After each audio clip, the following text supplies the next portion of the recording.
বিপ্লব কেউ ঠেকাতে পারবে না ইনশাআল্লাহ। কিন্তু আমাদের জেগে উঠতে হবে। আপনারা জেগে উঠছেন, এটাকে আরেকটু ধাক্কা দিতে হবে। সেই জন্য আমরা এখন থেকে এই বাকি জুনের মধ্যে প্রতি মাসে কমপক্ষে 2 জন কর্মী করবো, আর কর্মী ভাইরা প্রতি মাসে কমপক্ষে 1 জন করবো। এইভাবে প্রতি মাসে কমপক্ষে 10 জন সহযোগী, কর্মীরা প্রতি মাসে কমপক্ষে 5 জন সহযোগী।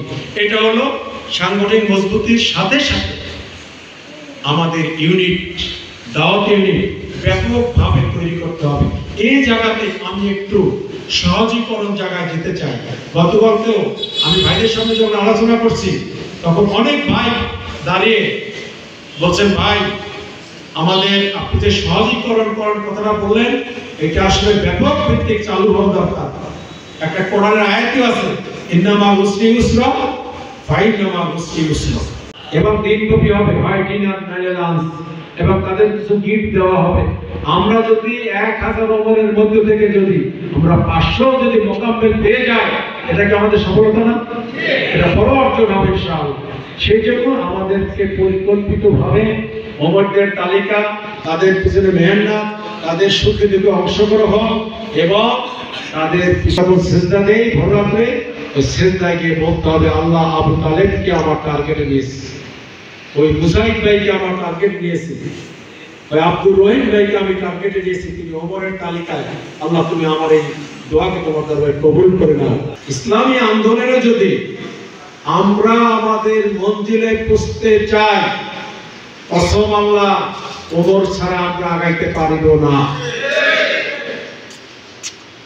আর যদি মনে করেন দলে দলে একটা লোক চলে আসবে, এই জন্য এই বুকটাকে একটা ব্যাপক সম্প্রসারণ করবেন, আর বেশি বেশি আমরা আমল করবো। রব্বিশ রাহলি সাদরি, আল্লাহ আমার বক্ষটা তুমি প্রশস্ত করে দাও, ওয়াসির লি আমরি, আমার কাজকে তুমি সহজ করে দাও, ওয়াহলুল উকদাম মিন লিসানি ইয়াফকাহু, আমি যে কথাগুলো বলি আল্লাহ, সেই কথাগুলো যেন আমার কথা বলার মধ্যে জড়তাটা থাকে, সেগুলো তুমি দূর করে দাও। আমাদেরকে জাতীয় নির্বাচনে অংশগ্রহণ করতে হবে।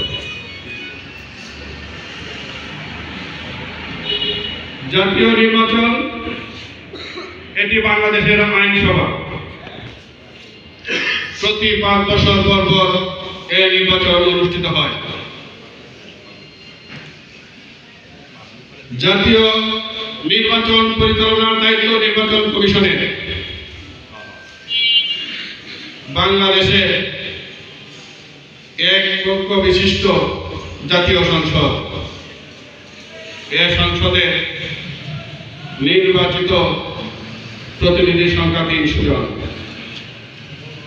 বাংলাদেশের জাতীয় নির্বাচনে সংরক্ষিত মহিলা আসন আছে 50টি।